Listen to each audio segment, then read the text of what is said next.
Hello, and welcome to the 1 Million Cups Fargo podcast. 1 Million Cups is a free, nationwide weekly program created by the Kauffman Foundation in 2012 and is designed to educate, engage, and connect entrepreneurs. 1 Million Cups is organized in 35 states across the country, and the Fargo, North Dakota chapter is one of the most active and largest in the nation.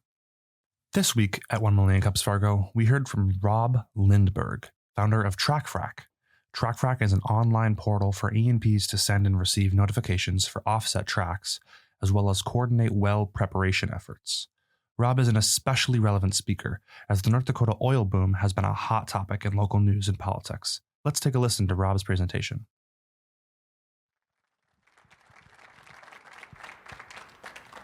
Good morning. I appreciate the frack and the Bakken coffee in the back, so that's pretty good to see. So, I'm Rob Lindberg. I have TracFrac. I also have a lobbying and marketing firm out of Bismarck that I actually started in Fargo 13 years ago, almost 14 years ago. So, made the journey out west about 8 years ago. I lived here for 9, and I grew up in Jamestown. So, my claim to the world is I haven't lived 7 miles north of I-94 or a half mile south, and a 200-mile band. It's actually not even 200 miles. So, we have this new business, and it turned one just last Monday. And so we'll kind of walk through this, but what's really cool is we filed a patent yesterday. And what's a Politico with an economics degree doing in a software business, filing patent? I don't know. But do need to thank Ed very much for his help yesterday. It was kind of a rush this in at the end, and it had to be in by midnight, as well as Terry from my team, who is an attorney but not a patent attorney. So that was pretty cool, and we got that done. So what exactly are we doing? We hear a lot about fracking. What is it? And then what's our place in it? So what fracking is really just pushing water and sand down 2 miles under the ground if it's the Bakken and 2 miles over to break up rock and then release the oil. The sand goes in to stick and try to keep that pore open as long as possible. We're talking about rock that's thicker than concrete that we're trying to take oil out of. And so by cracking it, that oil can flow through just little small cavities that are in the rock. That's called permeability, and porosity is how, actually I got those reversed. That's called porosity. Permeability is how that can flow. So we're trying to just make that flow. Well, what happens in that is these wells can communicate, because if I'm breaking this rock, the rock that's a little bit away can also be affected by the rock I'm fracking. And so if I've got a well here and a well here, they can be impacted, and that's called communication. 2 days ago, we came up with the slogan for us, because we're managing that communication then between different operators or producers of oil and gas and their neighbors. I came up with the slogan a couple days ago that fracs communicate well, especially in the Bakken. Engineers don't. My staff killed it, so I can't put it in this, but I can say it, and they can't do anything. So why is this a problem when these producers aren't talking back and forth? It turns into a late sort of 48-hour notice. North Dakota, Colorado, and Oklahoma each have regulations on this, but sometimes they're not missed. And the guy goes on vacation, doesn't check his email box, and doesn't know that this is coming up, doesn't prep as well. And what does that turn into? And to give some background, when we go down 2 miles, over 2 miles, a mile away, up to a mile away, they're going to prep that well that's going down 2 miles and over 2 miles. And so that's what we're trying to do, is let this producer talk to this producer in an automated way. But it turns into, hey, the pressure's high at our well. Can you shut down your frac at about $75,000 an hour and wait for us to get prepared?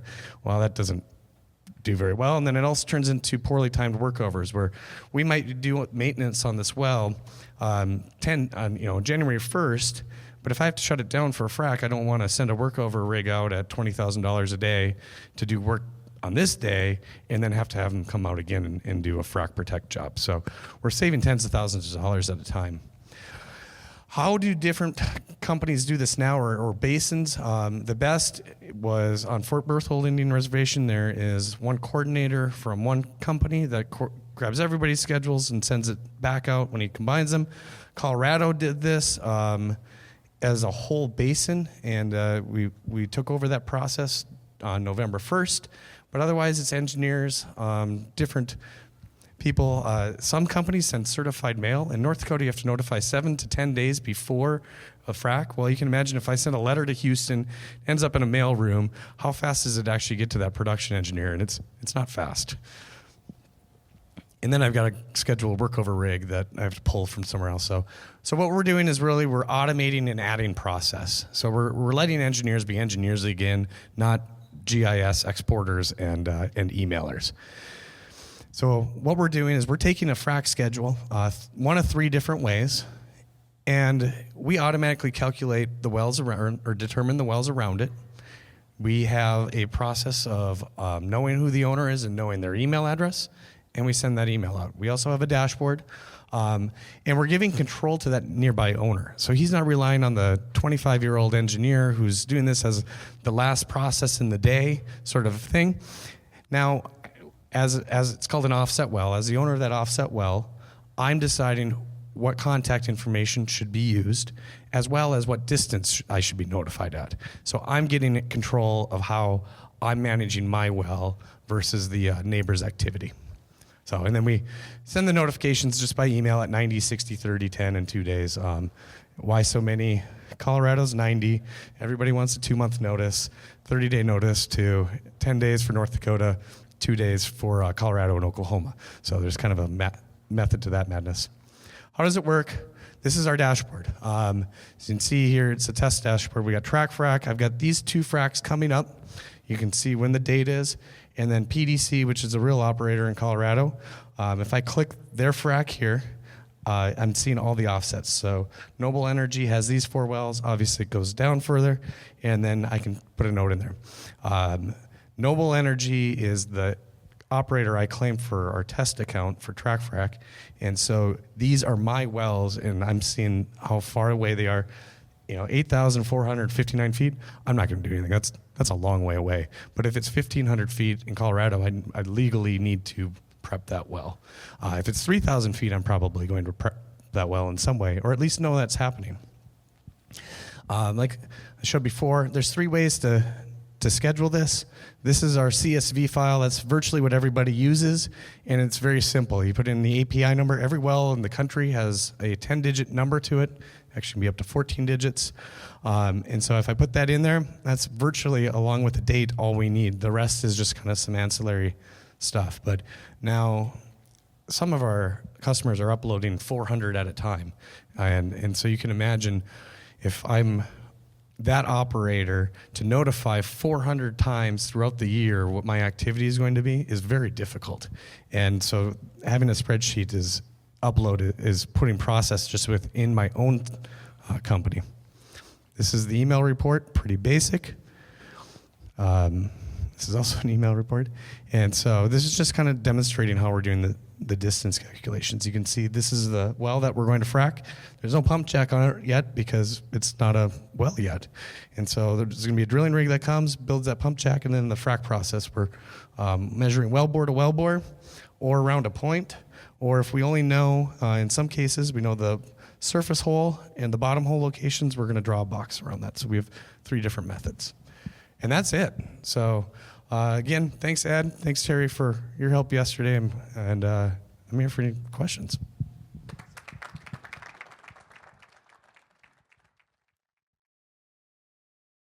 After Rob's presentation, we took some time for Q&A with the audience to dive deeper and take a closer look at TracFrac's operations. This week's Q&A session was hosted by Andrew Jason, Director of Ecosystem Development at Emerging Prairie. Let's take a listen. I'll get started here, though, to kick it off. Rob, I'm curious. Can you tell us a little bit more about the patent process? I know nothing about it, but it sounds exhausting and daunting. It really depends on your attorney, too. So ours went on vacation last week, which is kind of the rush of Wyatt. And he didn't take his laptop, which is kind of mind-blowing to me. But anyway, so we got it in. We did a provisional patent on January 28th last year, and so that's why the filing had to be yesterday, because that was expiring at midnight last night. So maybe a little blame on us for waiting until the end too, but we filed another one in October and knew that we'd have more development. So we first filed that provisional, and so it's a long documentation process, and it was really interesting on how we have to explain our processes. Those have to be interpreted, and then we go back and forth, which was a lot more than I ever thought it would have been. Absolutely. The drawings are actually the mystery that we don't understand. So. I can imagine. I think we got a question over here. Hi, Rob. Congratulations. I know it's a challenge to go from vision to execution to revenue, and happy for you. My question a little bit is about what's the revenue model like for this product, and who's paying for the use or for the product, subscription, and so forth? If you could share that a little bit. So we have 2 tiers of pricing for producers of oil and gas. We have a premium subscription, which of course has more platform features. We have what's called SIMOP, so I can visualize my drilling schedules versus my frac schedules, and a few other premium services. The API would be a premium service too. Or I can use a free account, and then they're just giving us their data. And the reason we went with free, which was a big discussion for us, is the more data we have, the more valuable it is to everybody else. And so we wanted to make sure that our premium producers were getting the data from their neighbors. Like I said, some are doing 200-300 fracs or new wells a year, and some are doing 2. And so the users of 2 don't want to pay a lot, but if they can get on here and give us their schedule, it makes that data more valuable. And then we'll have a service company, which is vendors to producers, which is a lot bigger market. And I took Ray on a tour of the Bakken about 2 years ago now, a year and a half ago. And he's the first one that I've ever taken on tour saw the opportunity in service companies, because that's where most of your employment is. That's who's moving around, doing things. Producers are really just the owner of well. It's almost like an apartment building. And they're like a landlord would be a pretty good comparison. And so we see the opportunity in service companies, and we'll be the only company getting future schedules. So we'll actually know what operators are doing in the future rather than estimating what they're doing. And so we're going to have a pretty good suite of intelligence tools. Awesome. So we'll go to Twitter here. A question from Randy. How many fracking companies are operating in the Bakken? Is this 6 companies or 600? What are we talking about for a customer base? So a producer hires a company like Halliburton to actually perform the frac. And so an oil and gas operator, producer, E&P, a few different names, they own that well like a landlord. There's about 50 real producers in North Dakota. There's the technical answers was 149 or something like that. But when you go through, some own 1 or 2 wells, but the ones of size, there's really about 20, and then kind of a lower tier of another 30. Awesome. Fracking companies like Halliburton, there's 4 in the Bakken. Okay. Another Twitter question from Mr. Scott Meyer. How do we get more North Dakotans to start oil and gas companies, especially when they're not from the Bakken region? What opportunities do you see for new startups in the region and industry? Good morning, Scott. Yeah. You got to do what Ray's done. Ed, who owns QED, and he's been his company's been doing our development. You got to go out there, and you can't do the Highway 2, Highway 85 tour. You actually got to get out of the car and go to an event and try to talk to some companies. And it's the same way that you would move into any market. Who are you talking to? And people need to spend time doing that. Honestly, they reach out to me, and we'll take just about anybody for a tour, so they can go out and learn about it. I should note on the other company side, I run advocacy for the entire Bakken, so taking people out there to just see a well, and taking nurses out there. We'll take whoever will come. So you want to start a tour like company for us Fargoans that don't know anything about it? Yeah, we've done a lot of that, to be honest with you. So we've taken quite a bit of people, and we took Mark Zuckerberg on the tour when he came up to Williston. And to be honest, that was a 4-hour quick tour, and what we do is a day and a half. So you get to see more than Mark did. Oh, there you go. I think we got a question in the back. Scotty? That's me. I figure if I ask one on Twitter and then in person, I get to ask two. So I was just going to ask if you've taken funding or if you're bootstrapped and what you need to really scale, because it seems like your product would be usable, nationally and maybe even internationally. So what barriers are there, and are you trying to go that route or first trying to just be in the Bakken? So we self-funded. I was joking in the back that I haven't told my wife how much we've self-funded. And I totaled it up last week, and it was more than I thought. But I'm really glad we took that route to start. We had the ability to do it, which maybe was unique too. But it's made it so we have less pressures, and we've been able to really work with our customers, especially in Colorado, and not demand revenue today. And so where we are now, I really call the platform finished with version 1, and so now we're going on to that service company model, and really starting to see revenue from it. So I don't know if yeah, we actually have the data for the whole country, and so we have ubiquitous usage in the DJ Basin, which is Colorado now, and we're working pretty hard on the Bakken. We're close there. Go to Oklahoma next, and then Texas and New Mexico. It's more of a how do we get producers together to come on. Hey, congratulations. So I've worked in the energy distribution side on electrical, and all of the co-ops and the electrical companies we've worked with all have very different systems, needs, reporting requirements. Is that part of your value prop? Is catering to each individual customer, or is it a more one-size-fits-all? A little bit of both, and so that's why we have the 3 different options on how to set the schedule. The nice thing for us is we're really just housing a schedule, right? And then we have intelligence around where wells are, but our API is very simple. It's just basically send us data. We check their password and username and that sort of thing, right? But then we just grab that data. So we don't ever have to integrate within their server or with their server, which is a huge benefit security-wise. Awesome. Another question in the back? Hi, sorry. Congratulations again, very interesting. Maybe I lost it, but if a neighbor doesn't participate in your subscription, do you have those data or you don't? We don't. And so that's really, it's kind of like ATMs, right? You need to have so many ATMs for them to be valuable. We would like to tell our customers 60% is a really good penetration. But on the other side, we can still send that non-participating user an email, right? Because we'll work with our users or just find an email address publicly and create a non-subscribing account for them. And so even for if we don't have ubiquitous users, it's still valuable because now they're sending their notices out in a reliable process to that non-participating operator. Hi, I too want to congratulate you. It sounds like a lot of work. And my mom has a pad out in the Bakken that isn't getting fracked yet. Could you use your influence to get that going? Do I get a cut of the minerals too? I'll take you to Burn Bombs for lunch. It sounds good. Seriously, as an entrepreneur, looking back on the last year, what lessons would you say you learned that would lead you to do something differently than you've done so far, if anything?